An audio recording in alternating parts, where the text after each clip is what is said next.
ಇಷ್ಟು ಹೇಳಿದ ಮೇಲೆ ಮುಕ್ತಿಸ್ಥಾನ ಅಂತ ಹೇಳಿದ್ರಲ್ಲ, ತಕ್ಷಣ ಒಂದು ಶ್ಲೋಕ ಬೇರೆ ಹೇಳ್ತಾರೆ ನೋಡಿ. ಹರಿಣಾ ಮುಕ್ತಿದಾನೀಯ ಮುಕ್ತಿಸ್ಥಾನಾನಿ ಸರ್ವಶಃ. ಮುಕ್ತಿಸ್ಥಾನ ಅಂದ್ರೆ ಏನು? ಯಾವ ಸ್ಥಾನವು ಯಾವ ಊರು ಮುಕ್ತಿ ಕೊಡುವುದಿಲ್ಲ, ಮುಕ್ತಿ ಕೊಡುವನು ಭಗವಂತ. ಅದು ಮುಕ್ತಿಸ್ಥಾನ ಅಂದ್ರೆ ಏನು? ಆ ಸ್ಥಾನದಲ್ಲಿ ಕೂತರೆ ಭಗವಂತನ ಅನುಗ್ರಹಕ್ಕೆ ಅದು ಬೇಕಾದ ವೈಬ್ರೇಷನ್ ಇದೆ. ಯಾವ ಸ್ಥಾನದಲ್ಲಿ ಮುಕ್ತಿ ಸಿಗುತ್ತೆ ಅಂತಂದ್ರೂ ಕೂಡ ಆ ಸ್ಥಾನದಲ್ಲಿ ಮಾಡಿದ ಸಾಧನೆಯಿಂದ ಮುಕ್ತಿ ಕೊಡುವನು ಭಗವಂತನೇ ಅಲ್ವಾ? ಆ ಭಗವಂತನ ಯಾರ ಹೃದಯದಲ್ಲಿದ್ದಾನೋ ಅವನು ಯಾವ ಸ್ಥಾನಕ್ಕೆ ಯಾಕೆ ಹೋಗ್ಬೇಕು ಅಂದ್ರೆ ಆಮೇಲೆ ಮುಕ್ತಿ ಸ್ಥಾನಕ್ಕೆ ಹೋಗ್ಬೇಕು ಯಾಕೆ? ಯಾಕೆಂದ್ರೆ ನಮ್ಮ ಒಳಗೆ ಮುಕ್ತಿ ಸ್ಥಾನ ಆಗಿಬಿಟ್ರೆ ಮುಕ್ತಿ ಕೊಡುವವನು ಭಗವಂತ, ಅವನು ನಮ್ಮೊಳಗೆ ಕೂತು ಬಿಟ್ರೆ ಯಾವ ಸ್ಥಾನಕ್ಕೆ ಯಾಕೆ ಹೋಗ್ಬೇಕು? ಮುಕ್ತಿ ಸ್ಥಾನ ಅಂತ. ಹರಿಣಾ ಮುಕ್ತಿದಾನೀಹ ಮುಕ್ತಿಸ್ಥಾನಾನಿ.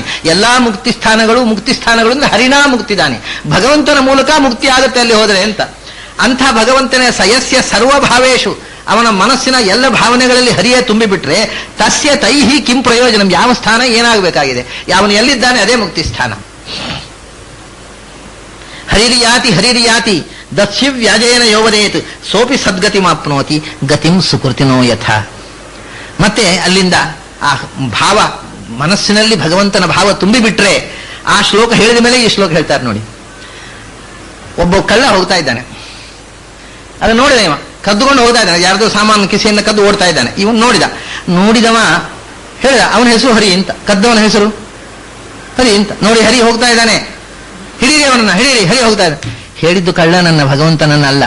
ಕಳ್ಳನನ್ನು ಹಿಡಿಲಿಕ್ಕೆ ಹೇಳಿದ. ಆದರೆ ಅವನ ಹೃದಯದೊಳಗೆ ಸದಾ ಭಗವಂತ ತುಂಬಿದವ ಬಾಯಲ್ಲಿ ಹೇಳಿದರೆ ಹರಿ ಸಂತುಷ್ಟನಾಗ್ತಾನೆ, ಹರಿಸ್ಮರಣೆ ಆಗುತ್ತೆ. ಕಳ್ಳನನ್ನು ಕುರಿತು ಹರಿ ಅಂತ ಹೇಳಿದ್ರು ಕೂಡ ಅದು ಒಂದು ಹರಿಸ್ಮರಣೆ ಆಗುತ್ತೆ. ಹರಿರಿಯಾತಿ ಹರಿರಿಯಾತಿ ಹೇಳುವುದು ಹೇಗೆ? ದಸ್ಯು ವ್ಯಾಜನ, ದಸ್ಯು ಅಂದ್ರೆ ಕಳ್ಳ. ಕಳ್ಳನ ನೆಪದಿಂದ ಈ ಶಬ್ದವನ್ನು ಉಚ್ಚರಿಸಿದರೂ ಕೂಡ ಹರಿ ಎನ್ನುವನ ಒಳಗೆ ತುಂಬಿದ್ದಾನಲ್ಲ, ಅವನ ಭಾವನೆಯಲ್ಲಿ ಭಗವಂತ ತುಂಬಿಬಿಟ್ಟಿದ್ದಾನಲ್ಲ, ಅದರಿಂದ ಭಗವಂತನ ನಾಮವಲ್ಲದ ಯಾವ ಶಬ್ದವೂ ಅವನ ಬಾಯಿಂದ ಬರುವುದಿಲ್ಲ. ಅವಾಗ ಅವನು ಬೇರೆ ಅರ್ಥದಲ್ಲಿ ಹೇಳಿದ್ರು ಅದರ ಇನ್ನೊಂದು ಅರ್ಥದಲ್ಲಿ ಅವನು ಭಗವಂತನೇ ಆಗಿರ್ತಾನೆ. ಅದರಿಂದ ಹರಿರಿಯಾತಿ ಹರಿರಿಯಾತಿ ಎಂದರೆ ಆ ಕಳ್ಳನ ಒಳಗೆ ಇದ್ದವನು ಭಗವಂತನೇ, ಅವನ ಮೂಲಕ ಕದಿಯುವ ಕೆಲಸ ಮಾಡಿದವನು ಅವನೇ.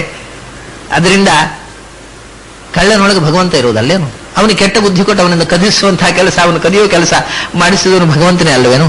ಅದರಿಂದ ಅವನಿಗೆ ಒಬ್ಬ ಜ್ಞಾನಿ ಕಳ್ಳನ ಕುರಿತು ಹರಿ ಅಂತ ಹೇಳಿದಾಗಲೂ ಅವನ ಒಳಗಿರತಕ್ಕ ಹರಿಯೇ ಕಾಣ್ತಾ ಇರ್ತಾನೆ. ಸೋಪಿ ಸದ್ಗತಿ ಮಾಪ್ನೋತಿ ಅಂತ. ಹಾಗೆ ಹೇಳಿದ್ರು ಸದ್ಗತಿಯೇ ಅವನಿಗೆ. ಯಾಕೆಂದ್ರೆ ಅವನಿಗೆ ಹರಿ ಅನ್ನುವ ಶಬ್ದದಿಂದ ಭಗವಂತನೇ ಕಂಡದ್ದು, ಕಳ್ಳ ಅಲ್ವೇ ಅಲ್ಲ. ಯಾಕೆಂದ್ರೆ ಸರ್ವಭಾವದಲ್ಲೂ ಹರಿ ತುಂಬಿದ್ದಾನೆ. ಹರಿರಿಯಾತಿ ಹರಿರಿಯಾತಿ ದಸ್ಯವ್ಯಾಜೇನ ಯೋವದೇತ್ ಸೋಪಿ ಸದ್ಗತಿ ಮಾಪ್ನೋತಿ ಗತಿಂ ಸುಕೃತಿನೋ ಯಥಾ. ಪುಣ್ಯವಂತರು ಹೇಗೆ ಸದ್ಗತಿಯನ್ನು ಹೊಂದುತ್ತಾರೆ ಹಾಗೆ ಕಳ್ಳನನ್ನು ಕುರಿತು ಹರಿ ಅಂತ ಹೇಳಿದ್ರು ಸದ್ಗತಿ ಹೊಂದಬಹುದು, ಒಳಗಿನಿಂದ ಹರಿಭಾವ ತುಂಬಿದ್ದರೆ.